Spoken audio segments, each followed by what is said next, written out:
All right, so we're going to look at something that most of us are already familiar with, and that's a camera.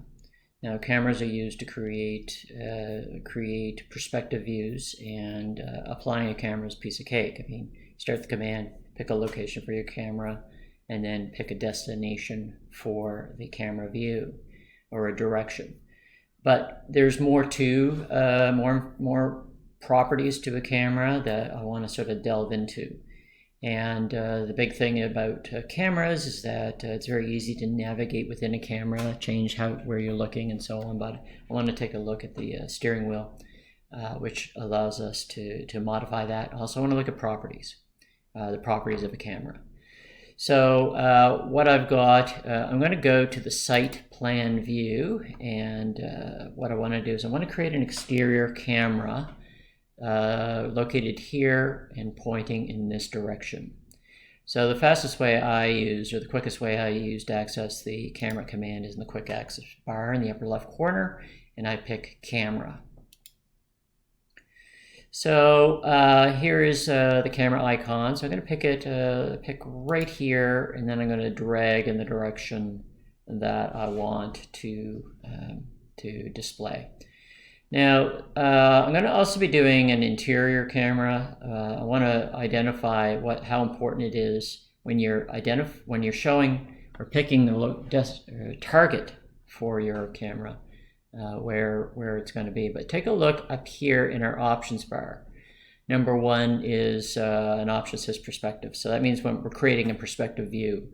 If we uncheck that, we're creating an orthographic view, or not an orthographic view, but a 3D view that has no destination or has no perspective. We have a scale feature, which is grayed out. Well, when it's in perspective mode, there is no scale, but if you uncheck that, you do have a scale applied. Offset means how high off a level vertically is the camera. Basically, if you're standing there taking a picture, where's the camera located in reference to whatever level you're standing on. So in this case here, it's 1750. I think that's supposed to represent your average location of your eyes above wherever you're standing. But you can modify that quite easily, and level 1 is assuming that you are standing on level 1, or an elevation equivalent to level 1.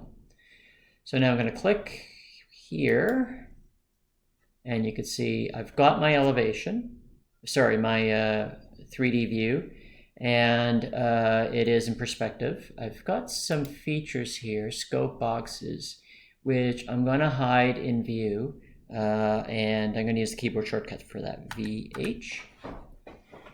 And I'm going to modify the crop boundaries here. I'm going to sort of increase or define in more detail how much of the view is being displayed. So now I've unselected the boundary.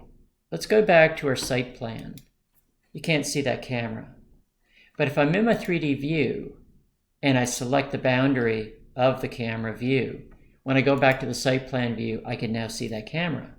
So when I can see the camera, I can then change the properties of that camera if I wish. So if I select the camera, then let's see here.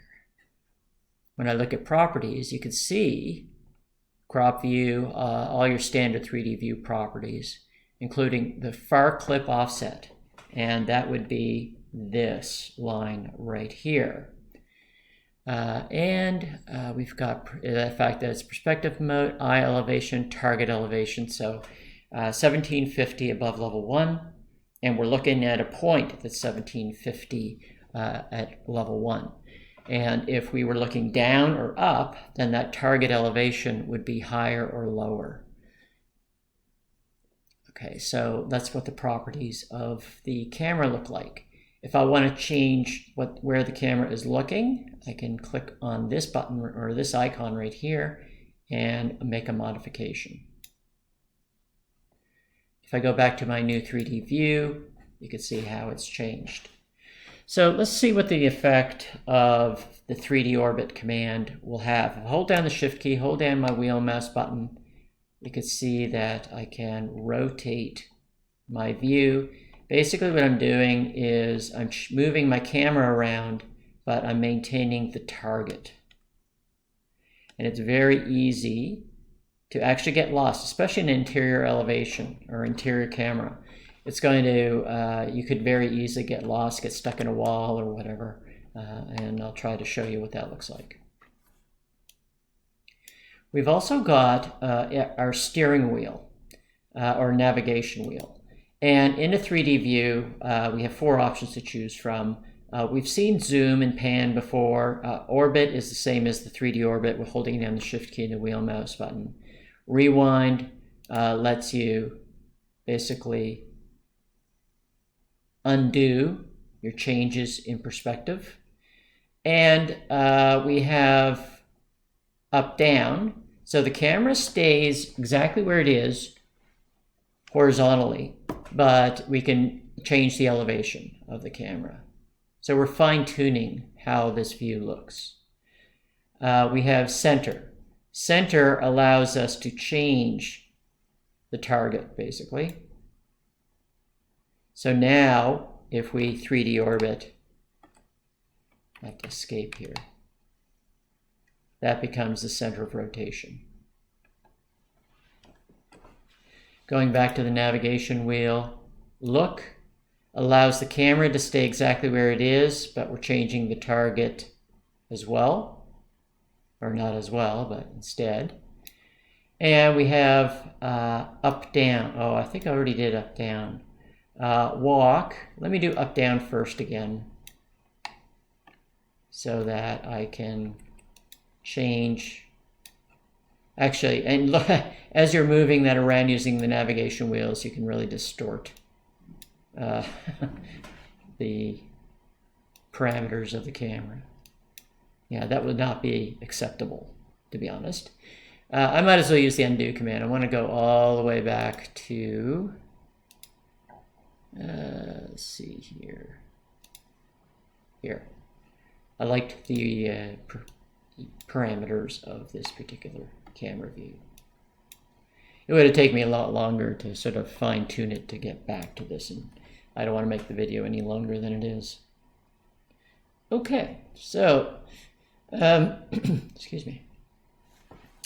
A walk on the navigation wheel. Walk allows you to pick a point, or actually it picks a point, center of the view, and if you drag upwards, you can actually walk towards the target.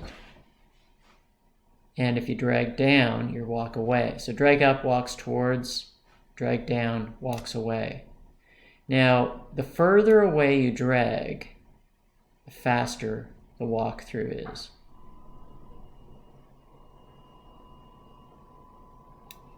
So it's another method of fine-tuning what the view is looking at. And also, something you need to be aware of is that it does not record. Okay, this is not a recorded feature. You have to do an actual walk-through, which is a command I'm going to show you in a later video. Okay, so I hit escape. So that is how you modify your properties of your camera and the camera view. So let's take a look at an interior camera. So I go to level 1. I have obviously excuse me, had the previous crop edge of the previous camera selected. That's why we just kind of saw that. Let's take a look, see if there's anything worth taking a camera view of. This area here has a number of workstations and so on. So let's go back up to the camera command. Pick a location like this to the camera. And watch this. I'm not going to go to the extreme of picking a target. I'm going to pick about halfway between these two sets of workstations. And I'm going to use the navigation wheel to lower my view. Actually, maybe I'll go up. And it's hard to see. Let me change my visual style to consistent colors. You can see in the background here that things cut off. Okay, things are cutting off. If I select this partition, it stops here. And the reason it's cutting off is because if I go back to my plan view in level 1, and I've selected the boundary of the view, you see the camera, it's because this is where the target ends. So if I click and drag this beyond the walls, then when I go back to my new view, I should be able to see, and I guess I don't, so let's go back and try this again. We have to also drag this. That's our far clipping plane.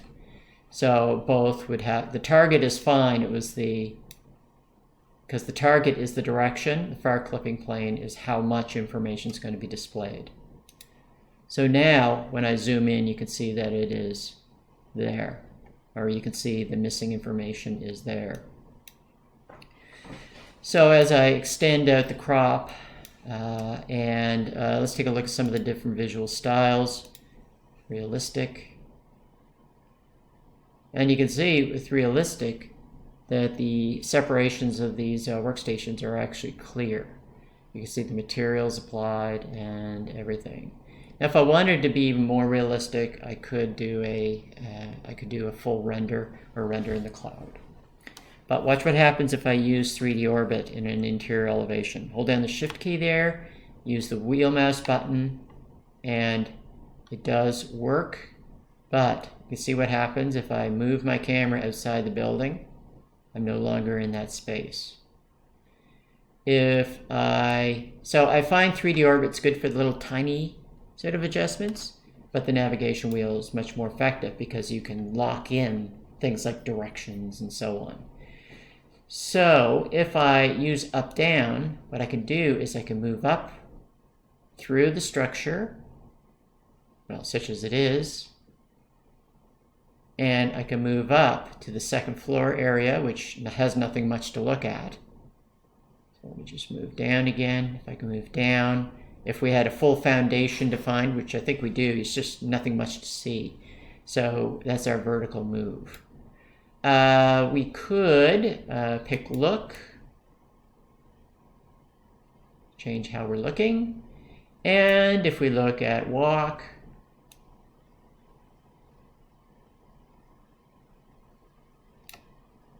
we can sort of navigate around the space. Gonna have to be careful. And let's look around. Like so. Pretty neat effect. Very neat effect. And one of the benefits, hit escape here. One of the benefits of working in a singular three-dimensional model, we have this ability to visualize in more detail everything within the building.